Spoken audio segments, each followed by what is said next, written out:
So this is a message to the neurotypical wives out there. Your autistic husband, let's say, for example, says something or does something that's hurtful. Okay, that's step number one.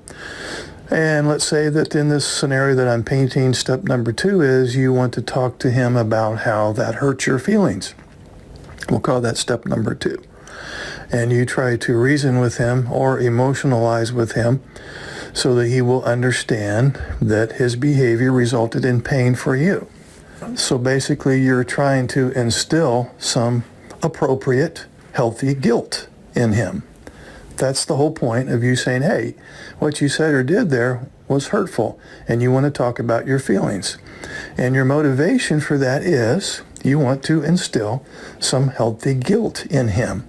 You want that to stimulate some emotion in him, in this case, the emotion of guilt. Why would you want to do that?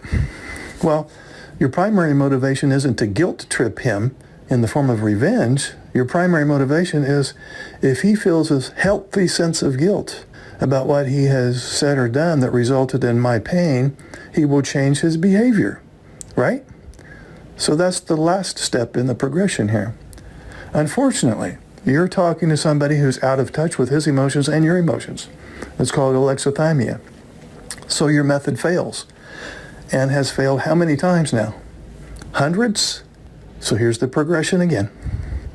He says or does something that's hurtful. You try to articulate to him that it was hurtful. You're appealing to his emotions, in this case, healthy guilt, in hopes that he will change behavior, but your message gets lost.